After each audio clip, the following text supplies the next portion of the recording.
Friends, another new video of Bharat Puran has been uploaded today. And to watch more fun and entertaining videos like this, subscribe to Fun Toonsy right away. Also press the bell icon.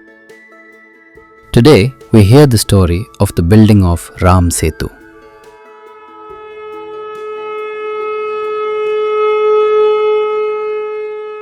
Standing on the shore of the ocean, as one looked upon that vast army, it felt as though all the strength of the earth had gathered in one place.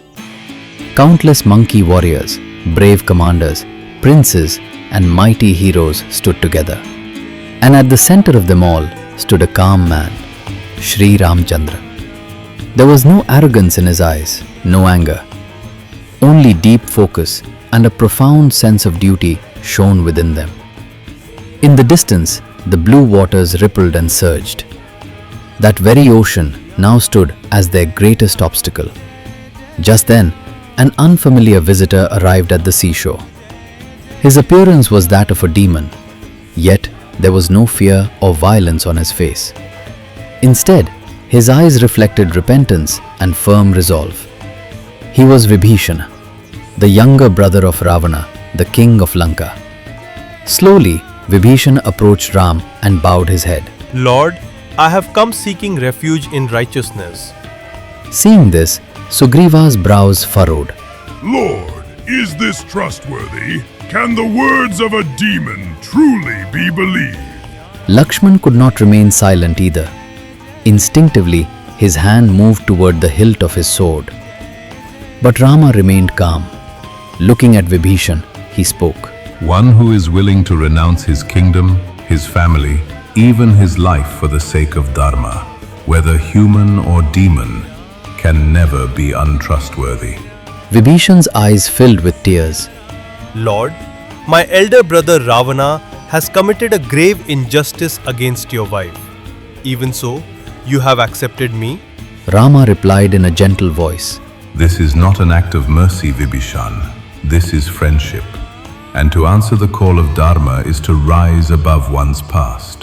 Hearing this, even Hanuman began to look at Vibhishan with new understanding. After a moment of silence, Rama spoke again.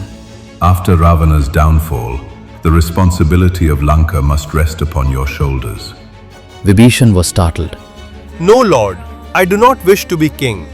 People will think I opposed my brother out of greed for power. This will bring dishonor upon you as well. Now Rama's voice was firm. Those who walk the path of Dharma must be prepared to face slander. Dharma stands above all relationships. If you can redeem a kingdom drowned in unrighteousness, then accepting that responsibility is your duty. After remaining silent for a while, Vibhishan spoke. Your command is my highest honor, Lord. Thus, Vibhishan became Rama's friend and ally. Yet, the greatest question still remained. How would they cross this vast ocean? Vibhishan said. Lord, the king of the ocean is great by the grace of your ancestors.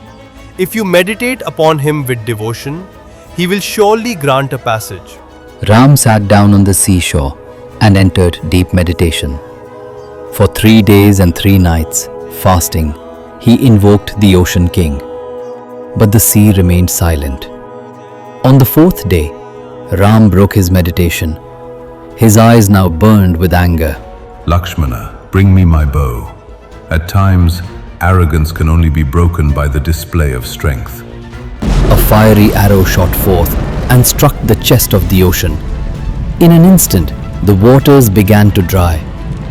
Countless marine creatures writhed in agony.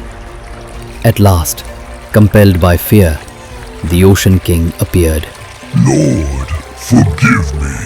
I was blinded by my pride. Ram said. We need a path. The Ocean King bowed his head and replied. To part my waters and create a passage is beyond my power. However, within your army is Nala, the son of Vishnakama. By his touch, even stones can float. Build a bridge upon my bosom. Nal stepped forward and spoke humbly. Lord, surrounded by such great warriors, I never considered myself worthy. Ram smiled. Worthiness is never diminished by silence. Before sunrise the next day, the seashore awakened with an extraordinary bustle. It was as if nature itself understood. Today, history would be written. By Ram's command, the work of building the bridge began. Every member of the monkey army threw themselves into the task with full strength. Some climbed mountains and broke massive stones. Some uprooted trees from dense forests, while others carried heavy logs upon their shoulders to the shore. By Nal's touch, the stones miraculously began to float upon the water. One by one, stones, wood, and trees joined together, and the form of the bridge began to take shape. Days passed, nights slipped by. There was no time for rest. Sleep vanished from their eyes, yet no one complained of fatigue, for all shared a single purpose: to prepare the path for their Lord. Even the ocean was no longer an enemy. It had become a silent witness. The waves no longer obstructed the work, but gently approached the bridge and receded again.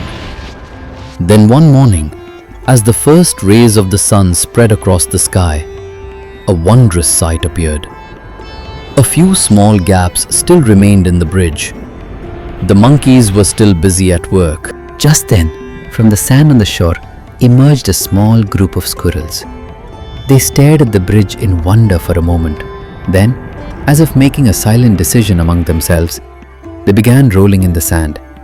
Covering their tiny bodies with grains of sand, they ran toward the bridge. They carried sand upon their bodies and filled the empty spaces.